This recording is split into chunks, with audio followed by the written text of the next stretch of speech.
Hello friends, வணக்கம். Welcome to Eva சமையல். எல்லோரும் நல்லா இருக்கீங்களா? இன்றைக்கி நம்ம சேனலில் எல்லா பெண்களுக்குமே ரொம்பவே யூஸ்ஃபுல்லான டிப்ஸ் தாங்க பார்க்க போகிறோம்.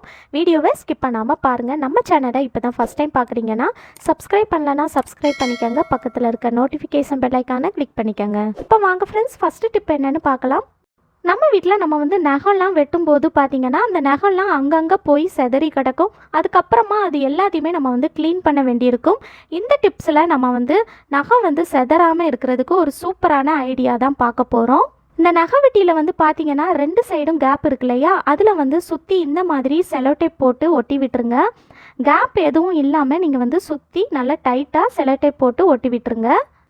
இப்போ பாருங்கள், நான் 2 சைடில் இருக்கிற கேப்லேயும் நான் சுற்றி செலோடேப் போட்டு ஒட்டி விட்டுட்டேன். மேலே கொஞ்சம் கேப் இருக்குது, அதுலேயும் நம்ம செலோடேப் போட்டு ஒட்டி விட்டுறலாம். இந்த மாதிரி நீங்கள் கேப் இல்லாமல் சுற்றி செலோடேப் போட்டு ஒட்டி விட்டுருங்க. இப்போ பாருங்கள், நம்ம சுற்றி செலோடேப் போட்டாச்சு. இதுக்கப்புறமா நீங்கள் நகம் வெட்டி பாருங்கள். ஒரு நகம் கூட கீழே சிந்தாமல் அந்த நகம் எல்லாமே அந்த நகை வெட்டிக்குள்ளேயே கலெக்ட் ஆயிருங்க. இப்போ நான் ஃபுல்லாக நகம் வெட்டிட்டு எப்படி இருக்குன்னு காட்டுறேன். இப்போ பாருங்கள், நான் ஃபுல்லாக நகம் கட் பண்ணி எடுத்துட்டேன். ஆனால் ஒரு நகம் கூட கீழே சிந்தவே இல்லைங்க. எல்லாமே அந்த செலோடேப்புக்குள்ளேயே கலெக்ட் ஆயிருச்சு. இப்போ இந்த செலோடேப்பை எடுத்து நம்ம குப்பையில் போட்டுடலாம். இந்த செலோடேப்பை எடுக்க பாருங்கள், உள்ளேருந்து அந்த நகம் எல்லாமே வருது. இந்த மாதிரி செய்யும்போது நம்மளோட வேலையும் மிச்சமாகும், நம்ம டைமும் சேவ் ஆகும். கண்டிப்பாக ட்ரை பண்ணி பாருங்கள். இந்த டிப்ஸ் பிடிச்சிருந்துச்சுன்னா லைக் பண்ணிக்கோங்க. உங்கள் ஃப்ரெண்ட்ஸ் கூடயும் ஃபேமிலி மெம்பர்ஸ் கூடயும் ஷேர் பண்ணிக்கோங்க. இப்போ வாங்க ஃப்ரெண்ட்ஸ், அடுத்த டிப் என்னன்னு பார்க்கலாம்.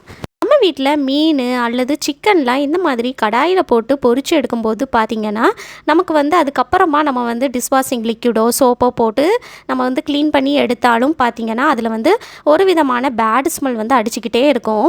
அந்த நான்வெஜ் ஸ்மெல் இருந்துக்கிட்டே இருக்கும். அது மட்டும் இல்லாமல் ஒரு மாதிரி வலுவழுப்பாக இருக்குங்க நம்ம எண்ணெய் சேர்த்து குக் பண்ணதுனால. ஸோ அந்த மாதிரி இல்லாமல் இருக்கிறதுக்கு நம்ம ஈஸியாக எப்படி க்ளீன் பண்ணுறதுன்னு பார்க்கலாம். இதுக்கு நான் கொஞ்சமாக மாவு எடுத்திருக்கேங்க. கோதுமை மாவு அல்லது மைதா மாவு நீங்கள் எதுனாலும் சேர்த்துக்கலாம். இதுக்காக நம்ம ஃப்ரெஷ்ஷாக இருக்கிற மாவு தான் சேர்க்கணும்னு இல்லை. எஸ்பேடான மாவு உங்கள் வீட்டில் இருந்துச்சுன்னா அதை ஒரு டப்பாவில் போட்டு ஸ்டோர் பண்ணி வச்சுட்டு அதை நீங்கள் இந்த மாதிரி க்ளீனிங் பர்பஸ்க்கு யூஸ் பண்ணிக்கலாங்க. இந்த மாதிரி அந்த எண்ணெய்க்கு மேலே சுற்றி இந்த மாதிரி மாவு தூவி விட்டுருங்க. மாவு போட்டு விட்டுட்டு 1 நிமிஷத்துக்கு அப்படியே விட்டுருங்க. 1 நிமிஷம் அப்படியே விடும்போது பார்த்திங்கன்னா அந்த எண்ணெய் எல்லாமே அந்த மாவு அப்படியே உறிஞ்சு எடுத்துருங்க. இப்போ பாருங்கள், நல்லா உறிஞ்சு எடுத்துருச்சு. அதுக்கப்புறமா நம்ம இந்த மாதிரி ஒரு டிஷ்யூ பேப்பர் அல்லது ஒரு நியூஸ் பேப்பர் வச்சு இந்த மாதிரி நல்லா தொடச்சி எடுத்துட்டிங்கனாலே உங்களுக்கு நல்லா க்ளீன் ஆகி வந்துடுங்க. இப்போ பாருங்கள் ஃப்ரெண்ட்ஸ், நம்ம ஈஸியாக க்ளீன் பண்ணி எடுத்துட்டோம். இந்த மாதிரி மாவு சேர்த்து க்ளீன் பண்ணுறதுனால பார்த்திங்கன்னா இதில் இருக்கிற பேட் ஸ்மெல் எல்லாமே போயிடுங்க. அது மட்டும் இல்லாமல் நம்ம டிஷ்வாஷிங் லிக்விடு சோப்புலாம் போட்டு க்ளீன் பண்ணதுக்கப்புறமும் நமக்கு எண்ணெய் பிசுக்காக இருக்கிற மாதிரி இருக்கும்ல அந்த கடாய், அந்த மாதிரியும் இல்லாமல் இருக்குங்க.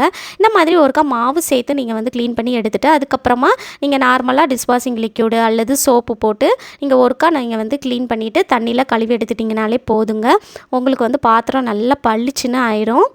இப்போ நீங்கள் தொட்டு பார்த்தீங்கன்னா உங்களுக்கு அந்த எண்ணெய் பிசுக்கு சுத்தமாகவே இருக்காது. அது மட்டும் இல்லாமல் உங்களுக்கு எந்த வித பேட் ஸ்மெல்லும் இருக்காது. கண்டிப்பாக ட்ரை பண்ணி பாருங்கள். இந்த டிப் பிடிச்சிருந்துச்சுன்னா லைக் பண்ணிக்கோங்க. உங்கள் ஃப்ரெண்ட்ஸ் அண்ட் ஃபேமிலி மெம்பர்ஸ் கூட ஷேர் பண்ணிக்கோங்க. இப்போ வாங்க ஃப்ரெண்ட்ஸ், அடுத்த டிப் என்னன்னு பார்க்கலாம். நம்ம வீட்டில் நம்ம பூனம் சாரீ, சில்க் சாரீ, காட்டன் சாரீ, பட்டு சாரின்னு நிறைய சாரீ வாங்கி நம்ம பீரோவில் அப்படியே லைனாக அடுக்கி வச்சுருப்போம். அந்த மாதிரி இருக்கிறப்ப நம்ம ஒரு சாரீ அவசரமாக எடுத்து யூஸ் பண்ணுறப்ப அது சீக்கிரமாக கலைஞ்சிடும். அது மட்டும் இல்லாமல் பார்த்திங்கன்னா நம்ம நிறைய சாரீ வச்சுருக்கோம் அப்படின்னா நமக்கு இடமும் பத்தாது. ஸோ நம்ம பீரோவாக வாங்கி நம்ம வீட்டில் அடுக்கி வச்சுருப்போம். இனி அந்த மாதிரி நம்ம பீரோவாக வாங்கி நம்ம காசை வேஸ்ட் பண்ணணும்னு அவசியமே இல்லைங்க.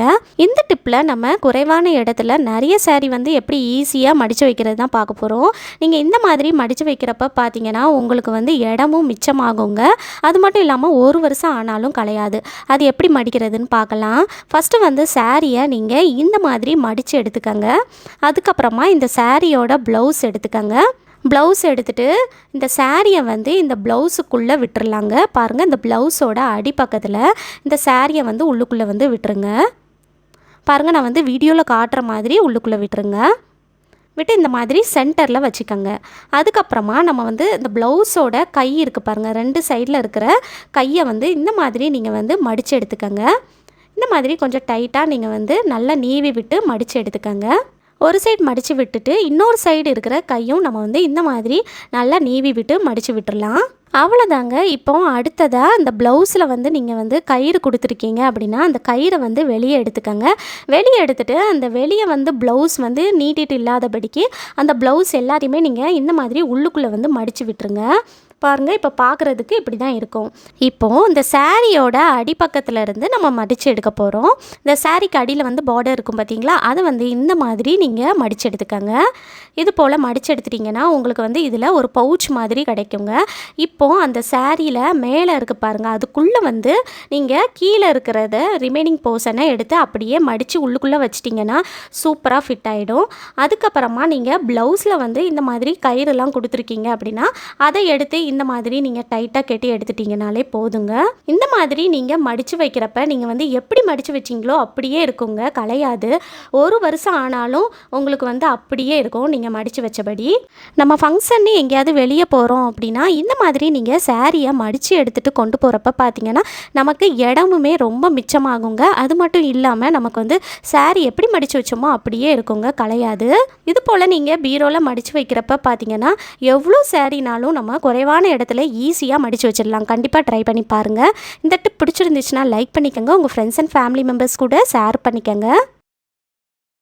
இப்போ வாங்க ஃப்ரெண்ட்ஸ், அடுத்த டிப்ஸ் என்னன்னு பார்க்கலாம். பொதுவாக நம்ம வீட்டில் வந்து முட்டைலாம் பார்த்திங்கன்னா சமைக்கிறதுக்கு பயன்படுத்துகிறோம் அப்படின்னா சமையலுக்கு நம்ம முட்டை உடச்சி ஊற்றிட்டு அந்த முட்டை ஓடை வந்து நம்ம தூக்கி போட்டுருவோம். இனி வந்து அந்த மாதிரி தூக்கி போடாதீங்க. இந்த முட்டை ஓடை நம்ம ஒரு சூப்பரான க்ளீனிங் ஏஜென்ட்டாக பயன்படுத்த போகிறோம். ஒரு மிக்ஸி ஜார் எடுத்துக்கோங்க. இந்த மிக்ஸி ஜாரில் இந்த முட்டை ஓடு எல்லாத்தையுமே சேர்த்துக்கலாம். பொதுவாக இந்த மாதிரி மிக்ஸி ஜாரில் முட்டை ஓடு சேர்த்து நம்ம ஒரு சுற்றி எடுத்தோம் அப்படின்னா இந்த மிக்ஸி ஜாரில் இருக்கிற பிளேடு கூட நல்லா ஷார்ப்பாகிடுங்க. ட்ரை பண்ணி பாருங்கள். இந்த முட்டை ஓடை யூஸ் பண்ணி நம்ம சேனலில் ஏற்கனவே நிறைய ஐடியாஸ் வந்து ஷேர் பண்ணியிருக்கேன். கீழே டிஸ்கிரிப்ஷனில் அதோட லிங்க் கொடுக்குறேன், உங்களுக்கு தேவைப்பட்டால் செக் பண்ணிக்கோங்க. இந்த முட்டை ஓடை மிக்ஸி ஜாரில் சேர்த்ததுக்கப்புறமா இதில் 1 டம்ளர் அளவுக்கு தண்ணி சேர்த்துக்கோங்க. பெரிய டம்ளராக இருந்துச்சுன்னா நீங்கள் பாதி டம்ளர் அளவுக்கு சேர்த்திங்கன்னா போதும். சின்ன டம்ளர்னா 1 டம்ளர் அளவுக்கு சேர்த்துக்கங்க. இப்போ அடுத்ததாக இதில் நம்ம பேக்கிங் சோடா சேர்க்க போகிறோம். அதாவது ஆப்ப சோடா இருக்கு இல்லையா, அதுதான். இதில் வந்து 1 ஸ்பூன் அளவுக்கு எடுத்து சேர்த்துக்கங்க. இப்போ அடுத்ததாக இதில் 1 ஸ்பூன் அளவுக்கு உப்பு சேர்த்துக்கங்க. இப்போ அடுத்ததாக நம்ம இதில் காய்கறி துருவுற கிரேட்டர் இருக்குது பாருங்கள், அந்த கிரேட்டரில் வந்து இந்த மாதிரி குளியல் சோப்பை வந்து நல்லா துருவி எடுத்துக்கலாம். நீங்கள் என்ன சோப்புனாலும் யூஸ் பண்ணிக்கலாம். நான் வந்து ஹமாம் சோப்பு எடுத்திருக்கேன். இதில் வந்து ஒரு 2 ஸ்பூன் அளவுக்கு நல்லா துருவி எடுத்து சேர்த்துக்கங்க. இப்போ அடுத்ததாக இதை மிக்சியில் போட்டு 3 சுற்று நல்லா அரைச்சி எடுத்துகிட்டு வந்துடுங்க. இப்போ பாருங்கள், நம்ம நல்லா பேஸ்ட்டாக அரைச்சி எடுத்துகிட்டு வந்தாச்சு. இது பார்க்குறதுக்கு இந்த மாதிரி தான் இருக்கும். அவ்வளோதாங்க, சூப்பரான க்ளீனிங் லிக்விட் ரெடி ஆயிடுச்சு. இப்போ அடுத்ததாக ஒரு பிளாஸ்டிக் கண்டெய்னர் எடுத்துக்கோங்க. நான் வந்து நம்ம கடைகளில் ஸ்வீட்லாம் வாங்கினோன்னா கிடைக்கும் இல்லையா, அந்த கண்டெய்னர் தான் எடுத்திருக்கேன். நீங்கள் என்ன பிளாஸ்டிக் கண்டெய்னர்னாலும் எடுத்துக்கலாம். இதில் நம்ம ரெடி பண்ணி எடுத்த க்ளீனிங் லிக்யூடை சேர்த்துக்கலாம். நம்ம பாத்திரம் கழுவுறதுக்கு டிஷ்வாஷிங் சோப்பு அல்லது டிஷ்வாஷிங் லிக்யூட் வந்து யூஸ் பண்ணி நம்ம வந்து க்ளீன் பண்ணுவோம் இல்லையா, நம்ம என்ன தான் அதை வச்சு க்ளீன் பண்ணாலும் பார்த்திங்கன்னா பாத்திரத்தில் இருக்கிற அந்த கரை வந்து அந்தளவுக்கு ஈஸியாக போகாது. ஆனால் இதை வச்சு நம்ம க்ளீன் பண்ணும்போது எவ்வளோ கரை இருந்தாலும் ரொம்ப ஈஸியாக பளிச்சுன்னு க்ளீன் பண்ணிடலாம். இப்போ இந்த கடாய் பாருங்கள் எந்த அளவுக்கு கரையாக இருக்குன்னு. நம்ம ரெடி பண்ணி எடுத்த அந்த லிக்யூடை யூஸ் பண்ணி நான் க்ளீன் பண்ணி காட்டுறேன் பாருங்கள் எந்த அளவுக்கு நல்லா பளிச்சுன்னு இருக்குன்னு. ஒரு ஸ்டீல் ஸ்க்ரப்பரை நம்ம ரெடி பண்ணி எடுத்த லிக்யூடில் தொட்டு இந்த மாதிரி எங்கெல்லாம் கரை இருக்கோ அங்கெல்லாம் நல்லா தேய்ச்சி விட்டுடலாம். ரொம்ப அழுத்தம் கொடுத்து தேய்க்கணும்னு அவசியமே இல்லைங்க. நீங்கள் எப்போவும் பாத்திரம் வளர்க்குற மாதிரி லைட்டாக தேய்ச்சிங்கனாலே போதும், அந்த கரை எல்லாமே ஈஸியாக போயிடும். இப்போ பாருங்கள், நான் தேய்க்க அந்த கரை எல்லாமே போகுது. உங்களுக்கு பார்க்கும்போதே தெரியும்னு நினைக்கிறேன். இந்த மாதிரி அடிப்பிடிச்ச கடாய் அல்லது அடிப்பிடிச்ச தோசை தவா எந்த பாத்திரமாக இருந்தாலும் நீங்கள் இந்த லிக்யூட் யூஸ் பண்ணி க்ளீன் பண்ணி பாருங்கள், நல்ல பளிச்சுன்னு சுத்தமாயிருங்க. இப்போ நான் கடாயோட அடிப்பக்கத்தில் எல்லா பக்கமும் நல்லா தேய்ச்சி எடுத்துட்டேன். இப்போ அடுத்ததாக நான் ஒரு சாஃப்டான ஸ்க்ரப்பரில் நம்ம ரெடி பண்ணி எடுத்த லிக்யூடை தொட்டு இந்த மாதிரி கடாய்க்குள் பக்கத்துலேயும் நல்லா தேய்ச்சி விட்டுடலாம். இப்போ நான் எல்லா பக்கத்துலேயும் நல்லா க்ளீன் பண்ணி எடுத்துட்டேன். அடுத்ததாக நம்ம தண்ணியில் நல்லா கழுவி எடுத்துக்கலாம். தண்ணியில் கழுவி எடுத்துகிட்டு எப்படி இருக்குன்னு காட்டுறேன் பாருங்கள். இப்போ பாருங்கள், நம்மளோட கடாயில் அந்த கரை எல்லாமே போயிடுச்சு. ஃபஸ்ட்டு எவ்வளோ கரை இருந்துச்சு, இப்போ பாருங்கள் நல்ல பளிச்சுன்னு புதுசு போல் மாறிடுச்சு. உங்கள் வீட்டு கடாயில் இந்த மாதிரி நிறைய அடி பிடிச்சிருக்கு, நிறைய கரை இருக்குது அப்படின்னா இந்த லிக்யூட் யூஸ் பண்ணி க்ளீன் பண்ணி பாருங்கள். எவ்வளோ கரை இருந்தாலும் நம்மளால் ஈஸியாக க்ளீன் பண்ண முடியும். நம்ம ரெடி பண்ணி எடுத்த லிக்யூடை இந்த மாதிரி டப்பாவில் போட்டு க்ளோஸ் பண்ணி வச்சுட்டு நீங்கள் டெய்லியுமே இந்த லிக்யூட் யூஸ் பண்ணி உங்கள் வீட்டில் பாத்திரத்தை கழுவலாம். நல்ல பளிச்சுன்னு பளபளன்னு சுத்தமாயிருங்க. இது காலி ஆகிற வரைக்குமே நீங்கள் டெய்லி யூஸ் பண்ணிக்கலாம். கண்டிப்பாக ட்ரை பண்ணி பாருங்கள். ஓகே ஃப்ரெண்ட்ஸ், இந்த வீடியோ உங்களுக்கு ரொம்பவே யூஸ்ஃபுல்லாக இருந்திருக்கும்னு நினைக்கிறேன். ஏதாவது ஒரு டிப்பாவது உங்களுக்கு ரொம்பவே பயனுள்ளதாக இருந்திருக்கும்னு நினைக்கிறேன். பிடிச்சிருந்துச்சுன்னா லைக் பண்ணிக்கோங்க. உங்கள் ஃப்ரெண்ட்ஸ் கூடயும் ஃபேமிலி மெம்பர்ஸ் கூடயும் ஷேர் பண்ணிக்கோங்க. நம்ம சேனலை இப்போ தான் ஃபஸ்ட் டைம் பார்க்குறீங்கன்னா சப்ஸ்கிரைப் பண்ணலைன்னா சப்ஸ்கிரைப் பண்ணிக்கோங்க. பக்கத்தில் இருக்க நோட்டிஃபிகேஷன் பெல் ஐக்கானை கிளிக் பண்ணிக்கோங்க. தேங்க்யூ.